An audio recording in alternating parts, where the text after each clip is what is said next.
A discussão agora é sobre se nós vamos continuar a fazer parte dessa biosfera como uma humanidade tecnológica ou se nós vamos, eventualmente, em função de um colapso eventual da humanidade, que é possível, né? Infelizmente, não sou muito positivo em relação a isso. Eu acho que as ações devem ser feitas, a gente tem que buscar a solução, e a gente tem as ferramentas para isso. Mas talvez a maior falha seja estar considerando um paradigma sobre o funcionamento e a evolução da biosfera, que é um paradigma errado, e eu tento mostrar isso para vocês. Então, há algum tempo atrás, esse pesquisador italiano, Giovanni Strona, publicou esse artigo, onde ele alertava sobre o final do mundo, o final das espécies. Porque ele fez uma modelagem matemática da biosfera e mostrou que alterações climáticas podiam levar a biosfera à extinção, todas as espécies. Inclusive o nosso tardigrade. Para quem não sabe, o tardigrade é um grupo altamente resistente. Alguns tardígrados foram, inclusive, levados à Lua, expostos ao vácuo, trazidos de volta ao planeta Terra, e eles depois foram hidratados novamente, eles voltaram a viver. Então, são animais profundamente resistentes. E essa conclusão da modelagem de que a gente teria, né, uma extinção total em função da alteração radical climática que a gente está entrando agora, ou pelo menos uma alteração pronunciada climática, se a gente assume que aquele trabalho estava certo, a gente deve ficar muito apavorado, né? As coisas podem, de fato, ser muito negras para a gente daqui para frente. Mas se a gente olhar para o passado, e aí tem uma apresentação da alteração do clima ao longo do tempo, a gente vai ver que nós tivemos uma vida muito fácil durante os 10 mil anos de humanidade tecnológica, né? Cerca de 7 mil anos atrás foi quando a gente produziu as primeiras cidades e elas refletem a tecnologia da espécie humana. Mas o que aconteceu anteriormente desse período foi uma oscilação radical de temperatura do clima. Mas isso não implicou em extinção, né? Então, se a gente olha do lado esquerdo, aí tem um gráfico de perdas de espécies em função de alteração climática, em função de alterações ou mudanças que ocorreram nesse planeta altamente dinâmico, toda vez que a gente tem uma grande extinção, a gente tem na seta vermelha, uma rápida recuperação da biosfera. É claro que extinção acontece, mas também é evidente que existe um mecanismo na nossa biosfera, na biosfera terrestre, que nos permite recuperar rapidamente diversidade. E diversidade é um termo que a gente vai usar bastante daqui para frente. Então, ali só, na animação original, tinha um tardígrado dançando e feliz, porque existe esperança para esse planeta. E isso nos diz que as espécies são profundamente resilientes. E é claro, nós estamos incluídos nessa lista de espécies, né? E elas são muito mais resilientes do que o paradigma de evolução que a gente seguiu até agora, né? A evolução é o que determina a diversidade desse planeta, é o que determina o funcionamento desse planeta. E ela vem se formando desde o primeiro organismo único que gerou a vida nesse planeta, que é chamado de Luca. Então, de Luca até a biosfera de 2022, nós temos aí aproximadamente 4 milhões de anos, a gente diversificou, a gente acumulou informação como biosfera, né, em diferentes níveis de complexidade, como eu vou mostrar para vocês. E essa diversidade é absolutamente fundamental. A outra coisa que é fundamental entender, e talvez a nossa Agenda 2030 deixa isso muito claro, é que as coisas nesse planeta são interligadas. Elas são interligadas em uma grande rede de interação, uma grande rede de funcionamento da biosfera. E achar que o ser humano está fora dessa brincadeira, essa é a grande falha. Então, se a gente começar a prestar atenção, e por isso a beleza de ter, né, um geógrafo, uma socióloga, se eu acertei, doutora, conversando numa mesa redonda, é que a gente começa a ver essa sobreposição de processos que são associados à interação da vida nesse planeta, né? Então, quando essas 17 agendas da 2030 são apresentadas, ela é uma um claro reconhecimento de que esses elementos são interligados e são fundamentais para que a gente tenha a sobrevivência da biosfera e, mais ainda, a sobrevivência da nossa biosfera com uma humanidade tecnológica como a gente conhece hoje. E aí, o que determina tudo isso é uma coisa chamada evolução, né? E talvez uma das pessoas mais brilhantes que apareceram e que surgiram nesse planeta foi esse velhinho aí chamado Charles Darwin. E Charles Darwin reconheceu lá atrás o envolvimento da espécie humana como no processo evolutivo, de toda a biosfera no processo evolutivo. Mais do que isso, ele entendeu a complexidade do processo. Diferentes níveis de complexidade estão expostos a esse processo de evolução. E ele reconheceu, para mim, duas coisas que são absolutamente fundamentais e que são diretamente relacionadas ao conceito de sistema complexo, que é que na evolução a gente tem que entender que existem dois fatores fundamentais, que é a natureza do organismo e a natureza das condições. E como nós reconhecemos hoje, olhando o passado, que os organismos, inclusive nós mesmos, somos profundamente resilientes, né? A natureza do organismo é algo que é criado e formado ao longo de toda a história evolutiva da biosfera e da nossa espécie, considerando todos os nossos ancestrais. E a natureza das condições é efetivamente esse planeta efêmero que a gente vive, onde as coisas mudam e às vezes mudam por ação dos próprios elementos e dos próprios organismos, que é algo que está acontecendo agora. Então, são os organismos que determinam se eles são capazes de lidar com as alterações ambientais que estão sendo induzidas ou que ocorrem naturalmente. Então, para entender isso, eu tenho essa figurinha, né? A gente tem, então, os eventos evolutivos que acontecem numa espécie e a herança do passado, e aí a gente fala um pouquinho, né, sobre o que a professora Ana falou, que é entender o seu passado e reconhecer o seu passado. Tudo que nós somos hoje, que nós vamos poder ser amanhã, depende do que nós fazemos hoje e do nosso passado. Então, é o que eu coloquei aqui como novidades evolutivas e herança, que é o que compõe a natureza dos organismos.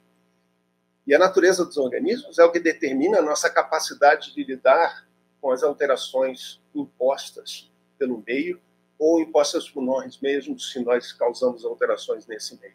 Então, a pressão seletiva apresenta desafios e apresenta oportunidades.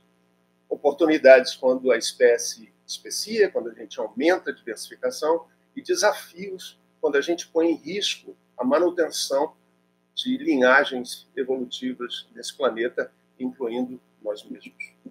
Então, nesse conceito, dentro de um paradigma novo de evolução, que na realidade não é um novo paradigma, é uma recuperação do darwinismo, a gente chama isso de paradigma de Estocolmo, que é uma contraposição da ideia de que novidades evolutivas, ou mutações, ou coisas novas vão fazer muita diferença, quando na realidade ela ajuda a fazer diferença, ela ajuda a definir capacidade, mas usando como base toda a informação herdável que foi acumulada ao longo da história do planeta nas diferentes linhagens. Né? Então a gente olha isso, e você pode chamar isso de genoma para uma espécie, por exemplo. A gente chama isso de espaço informativo, que é o que está apresentado na nossa girafinha. Então, o espaço informativo é esse espaço teórico, né, que tem a capacidade de lidar com desafios e lidar com oportunidades, e é uma característica inerente da espécie, inerente da linhagem. E se a gente olhar em níveis de complexidade diferentes, é uma característica inerente da própria biosfera.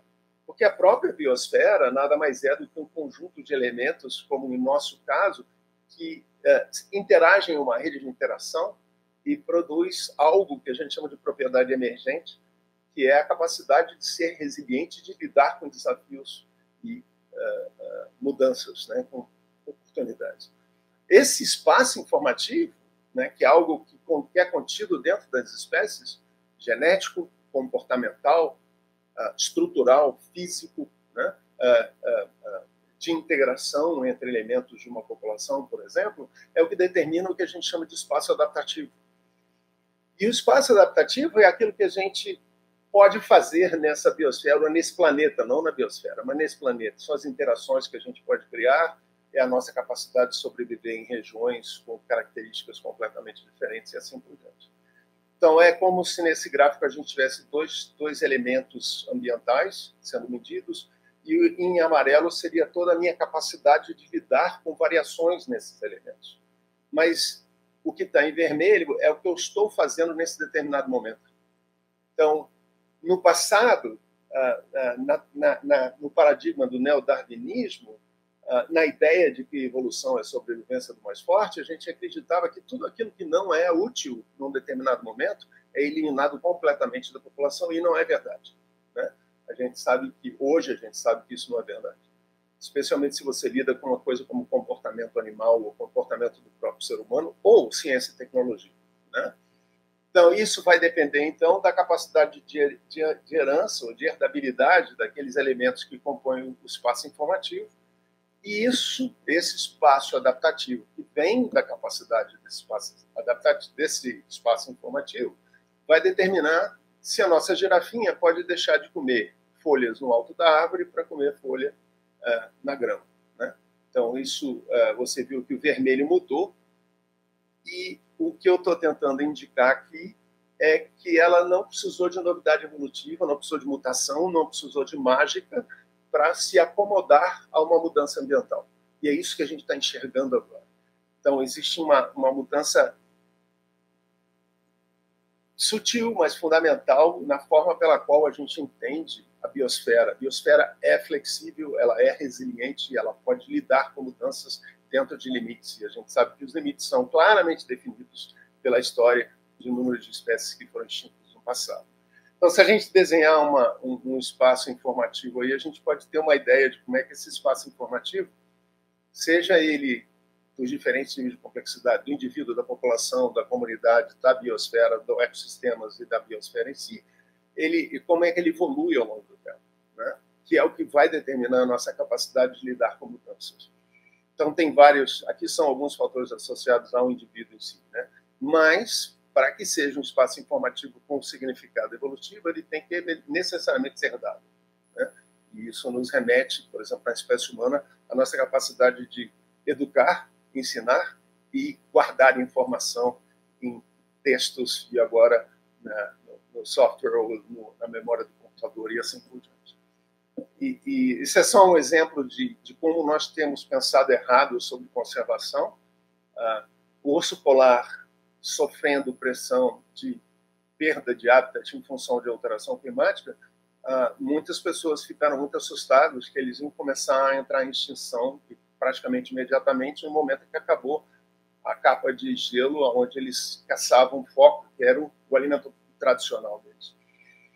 Mas o urso polar tem um espaço adaptativo maior do que isso, até porque ele é um animal profundamente inteligente. Então, o espaço informativo dele é muito maior do que a gente pode imaginar. E o urso polar recuperou a habilidade dos seus ancestrais de caçar em terra. E esse artigo aí fala exatamente sobre isso. Isso é algo herdado ou algo aprendido? Então, nós estamos falando de um animal extremamente inteligente que resolve problemas através da inteligência, ou ele pode ter simplesmente recuperado aquilo que os ursos anteriores, ancestrais dele, faziam, né? Ele é provavelmente uma das únicas, acho que é a única espécie de urso que efetivamente caça na calota polar. Enfim, tem muito mais na capacidade das espécies do que a gente pode imaginar. E a evolução se dá mais ou menos assim, né? Ao longo do tempo, da esquerda para a direita, a gente tem lá um espaço que determina o nosso espaço de capacidade, a gente tem a adição de novidades evolutivas, coisas que aparecem, né, por mutação, troca horizontal de genes, por aprendizagem, por tecnologia, por fenótipo estendido, né, que é comportamento, e assim por diante, mas a gente também tem alguma erosão. A nossa sorte é que o acúmulo de novidades evolutivas, o aumento do tamanho informativo, o aumento do tamanho adaptativo, é muito maior do que a perda. Tá? Então, a gente perde sim, mas a gente ganha muito. E tudo que a gente ganha pode não estar sendo usado naquele momento, mas pode ser útil no futuro. Por isso que eu falo que o passado determina o futuro para a biosfera. E se a gente pensar na complexidade do sistema biológico, e aí mostrando aquela figura clássica de livro, a gente reconhece que todos esses níveis são compostos por redes de interação biológica entre elas, e cada pontinho desse aí tem uma nova rede contida dentro dos pontinhos de interação. Então, no nosso corpo, nós temos tecidos que interagem na nossa população, a gente tem indivíduos que interagem na nossa comunidade, a gente tem espécies que interagem e assim por diante. Palavra-chave é a diversidade, né? A diversidade que determina o tamanho do espaço informativo e determina a nossa habilidade, nossa capacidade de lidar com mudanças e desafios, vem de diversidade. E isso é uma coisa que, especialmente no começo do século XX, né, com a ideia de eugenia e etc., a gente quase entrou pelo cano ali como espécie humana, né? A gente quase esqueceu que diversidade é fundamental. Né? Hoje a gente reconhece que essa diversidade que é expressa e não expressa, né, que muita coisa não produz, por exemplo, fenótipos visíveis, né, mas elas têm um fenótipo potencial, é o que determina a nossa resiliência de sobreviver. E eu estou falando de todas as espécies, inclusive da espécie humana. A gente pode falar um pouquinho da espécie humana que fugiu um pouco desse padrão. E aí a gente tem a diversidade de uma espécie, a diversidade de uma população. A gente tem, hoje está reconhecendo que, por exemplo, os zebras têm fenótipos completamente distintos de acordo com o local onde ela vive. Existe a diversidade taxonômica que é gerada também pelo processo de evolução. O exemplo que eu estou dando aí é os dinossauros, que até cerca de 65 milhões de anos eram profundamente diversos e foram extintos, né? Mesmo tendo tanta diversidade, ou não? Não, né? Sobrou um grupinho de dinossauros que vocês estão vendo aqui também, que são as aves. Então a gente teve, de todos os dinossauros, aparentemente 5 linhagens ou 5 espécies de aves que sobreviveram ao grande evento de extinção, e hoje a gente tem mais de 150 mil espécies de aves vivendo no planeta. Então, a gente perde, assim como a gente perde informação de uma espécie ao longo do tempo, a gente perde espécies ao longo do tempo. As espécies são extintas. O que a gente precisa é ter algum elemento que vá produzir a nova diversidade. Nesse mesmo período, um pequeno roedorzinho que vivia, muito parecido com um roedor, que vivia debaixo da terra, sobreviveu ao período de extinção e deu origem aos mamíferos que hoje dominam grande parte do planeta. Então, através do processo de evolução, através do processo de explicação, é que a gente produziu o que a gente produziu. Então, a gente precisa de elementos para poder trabalhar, a evolução precisa de elementos para poder trabalhar a diversidade subsequente. E aí é a nossa avezinha que sobreviveu, né? E poucos reconhecem como sendo um dinossauro, mas é isso que elas são. Né?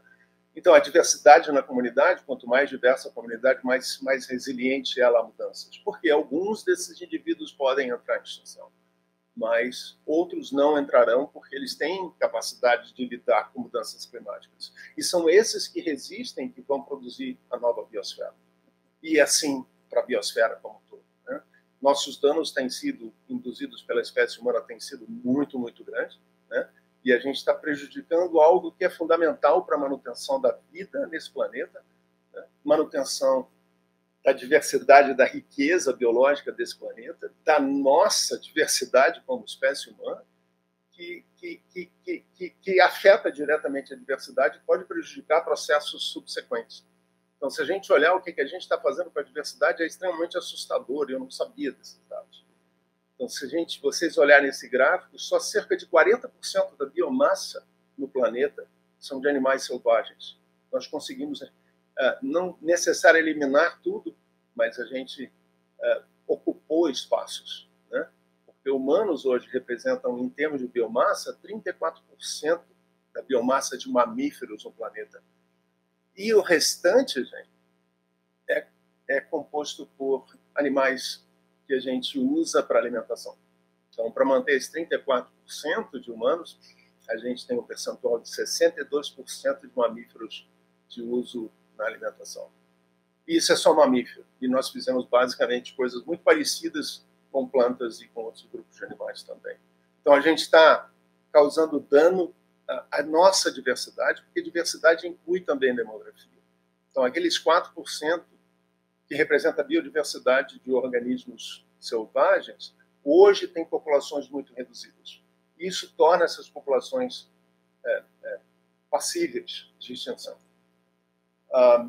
Nós também aumentamos a oportunidade, né? No momento em que a gente começa a ter um planeta globalizado, com comércio mundial e etc., a gente está levando organismos de um lado para outro. Né?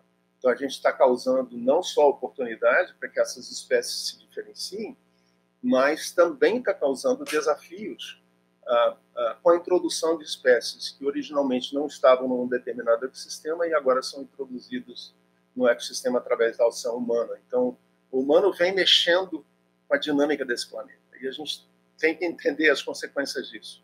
A minha perspectiva é de entender processos que são absolutamente fundamentais e básicos. Tá?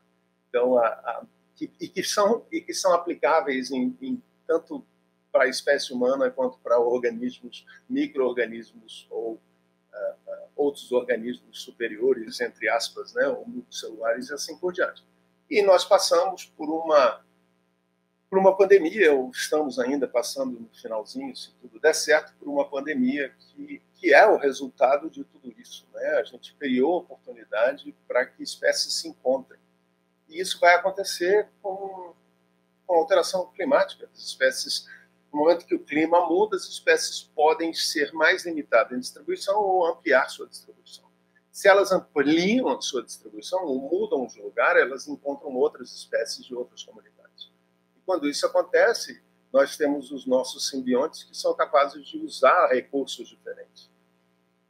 E esse paradigma de Estocolmo, uma das coisas que a gente vem trabalhando intensamente é que existe uma flexibilidade e resiliência muito grande das espécies de simbiontes, parasitos, e não só parasitos, né, mas simbiontes de uma forma geral, mas principalmente parasitos e patógenos, de utilizar hospedeiros diferentes. E isso aqui é um gráfico de um artigo publicado recentemente pelo meu grupo, que mostra o que deve ter acontecido com o nosso querido Covid-19, que nós, querido, porque nós já deixamos ele para trás, eu espero, mas que nós precisamos efetivamente entender que o paradigma de especialização neodarwinista, onde a sobrevivência é a sobrevivência do mais forte, não é o paradigma pelo qual a vida é regrada nesse planeta. A gente precisa entender que existe sim flexibilidade para a formação de novas interações e que isso traz não só esperança, né, que a gente tenha ainda comunidades existentes, mesmo que a gente perca alguns elementos da comunidade, mas que nós precisamos estar muito atentos para esse grupinho de organismos que tem um ciclo de vida muito rápido, né, e são muito capazes de mudar rapidamente e acumular um espaço informativo muito mais rápido do que nós, seres humanos ou mamíferos, né, que temos tempo de geração muito longo. Então, vírus, bactérias e fungos estão sendo beneficiados pelo aumento de oportunidade que a gente está dando. E um dos livros que eu mostrei para vocês lá na frente fala exatamente sobre isso. Nós temos que mudar a forma pela qual a gente age com esse planeta. As nossas ações de conservação, a nossa ação de saúde, tem que ser proativa e não reativa. O resultado de ações reativas é esse, né? É Covid dispersando pelo mundo inteiro e nos pegando sem a possibilidade de lidar com ele, ou evitar que ele, ou mitigar a presença de um novo agente patogênico na espécie humana ou em qualquer outra espécie de interesse humano que teoricamente deveria ser todos. E a gente está simplesmente aumentando os desafios. E como eu falei, é claro que espécies são resilientes, mas existem limites para isso. Né? E o limite é o limite da extinção. Né? Tem a ver com demografia, tamanho da população, e tem a ver com a capacidade individual de cada indivíduo, de cada espécie, adquirido ao longo do tempo. E é isso que a gente tem feito nesse planeta. Né? A gente tem desafiado a biosfera sistematicamente. E o resultado é mais ou menos esse. O que a gente está vendo aí é a taxa de extinção no antropoceno, não é nem no antropoceno, é no período mais recente do antropoceno, desde 1500, de mamíferos, aves, outros vertebrados, peixes, anfíbios e répteis. A gente tem aumentado e reduzido radicalmente a diversidade desse planeta. Não só isso, mas mesmo que não cause extinção, a gente tem diminuído as populações, e isso coloca em risco a habilidade da biosfera lidar com mudanças. Então, o que nós precisamos fazer em função da mudança climática e de imediato, e agora eu falo da biosfera como um todo, é maximizar a sobrevivência das espécies que a gente tem aqui hoje, né? Porque a gente já extinguiu muitas. Quanto mais maximizada é o número de espécies, a diversidade que a gente conhece, em qualquer nível de complexidade, eu estou falando agora de biosfera, mas a gente está falando de qualquer nível de complexidade, melhor é a capacidade dessas linhagens, dessas espécies, desses ecossistemas ou dessas comunidades, de lidar com mudanças e desafios.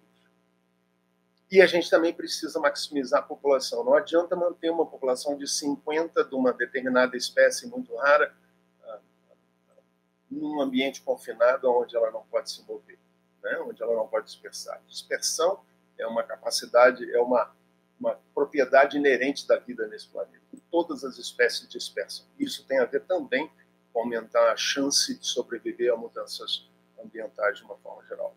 E a gente vive num planeta que a gente não conhece 10% das espécies que existem. E se a gente considerar vírus, fungos e bactérias, especialmente aqueles que não são cultiváveis, esse número é muito, muito menor. Então, nós estamos numa briga onde nós estamos com a imensa desvantagem de não conhecer a biosfera. E talvez o 18º objetivo da Agenda 2030 talvez seja inventariar a vida no planeta e entender com quem a gente está lidando. E a gente está lidando com espécies que evoluem muito lentamente, como nós, elefantes, mamíferos de uma forma geral, né? Mesmo árvores grandes e assim por diante, e espécies que evoluem muito, muito rápido, estão em muita vantagem em relação a nós, como é o caso dos vírus, que são espécies que dependem do mecanismo de reprodução de organismos multicelulares ou mesmo procariontes para poder existir. Então, esses devem ser monitorados, inventariados o tempo todo. E o recurso é limitado, né? Então, não adianta, como o professor Sandro falou, né, vamos salvar as baleias, mas não é só as baleias. Vamos tentar nos livrar de espécies invasoras, mas não é só a espécie invasora. A verdade, e eu ouvi isso de um amigo meu que trabalha com conservação nos Estados Unidos, e ele há muitos anos atrás, e aquilo ficou na minha cabeça, não existe conservação da biosfera com pobreza, com fome, com a população humana sem condições mínimas de existência. Então, se alguém quer um exemplo disso, vamos viajar para onde o professor Sandro falou e ver como é que é o meio ambiente na África. Ele é um meio ambiente que não tem, nesse momento, solução em função da pobreza e da falta de capacidade de manter a qualidade da nossa população. Teria muita coisa para falar mais, mas eu acho que eu cheguei ao meu limite. Desculpa